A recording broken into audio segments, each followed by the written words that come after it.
Now that we know what BICS and CALP are, it's important that we understand their developmental implications. So this chart is a nice way of saying, okay, if you are 1-year-old, 2-year-old, 3-year-old, you're in the emergent BICS level. 4, 5, 6, you can see intermediate BICS, advanced BICS by age 7, 8, 9. And because CALP doesn't emerge until after 5 years of formal education, we don't begin to even see it until the age of 10, around 5th grade. And that makes a lot of sense because that's when the curriculum seems to shift. We move away from learning to read, learning to write, the basic skills kind of training that occurs K through 3 in particular. And by around 4th grade, we're starting to read to learn, right? We're no longer learning to read. We're now using reading in service of furthering our learning. And so it makes a good deal of sense in terms of how it works here. Now, the problem is, again, that not all children are going to have the same levels of education at the same time and go through the same process. For example, what happens if a child starts kindergarten at the age of 5, but they don't know any English? This would be typical for multilingual learners. They might enter the school on time, age appropriate, but they don't have 5 years worth of development in English.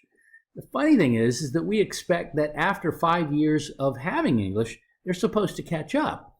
And that would presume that they had English 24/7 from the very beginning. But that's not possible. They go home, they continue to speak their heritage language. They only get 7 hours a day of school, and they only go to school for about 185 days a year.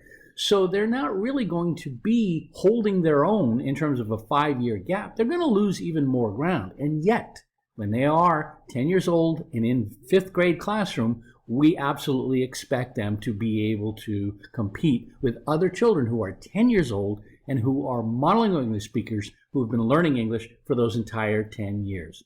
So whereas an English learner or a multilingual learner is just now beginning to get to BICS, the average student in 5th grade is already into emerging CALP.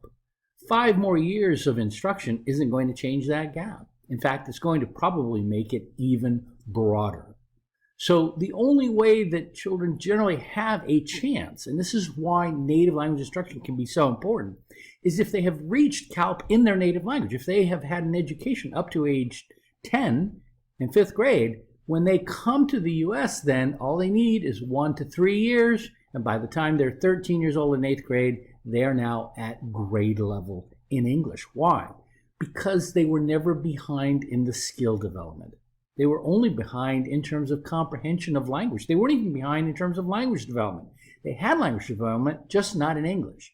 But once they could learn conversationally to understand the teacher, to understand the instruction, they could demonstrate the skills that they had actually developed.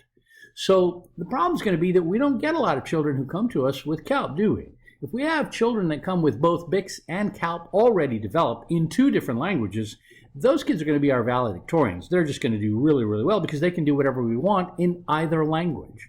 Now, kids who come, as I just showed in the previous chart, with language and with CALP and with an education, they just need a few years, probably 1 to 3 years is all they need to get to grade level in English. That won't be a problem. That's a high potential learner. And again, unlikely to be referred for difficulties in academia. Now, in type 3 kids, we have a little bit of an unusual situation in that they started another language and then somehow got to CALP in their native language. This might happen with children who've been adopted from overseas, who speak another language maybe for 1 or 2 years.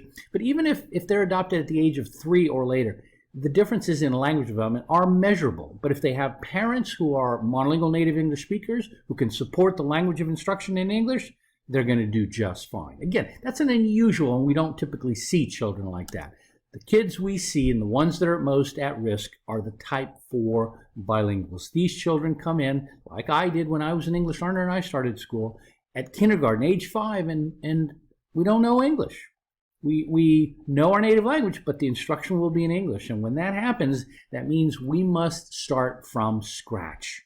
Think about that. We start from behind. We have to make up those 5 years of language that all other children in our class have already learned. And so that means there is no CALP to transfer over. It's not going to take 1 to 3 years and then everything will be fine. we end up being sort of like a dual-tipped iceberg here, don't we? There's no bottom to it. There's just, the floating little pieces on the top. And that means that children like this are at risk because they will be referred, because they will be behind academically and linguistically. And the question becomes, is that difference or is that disorder?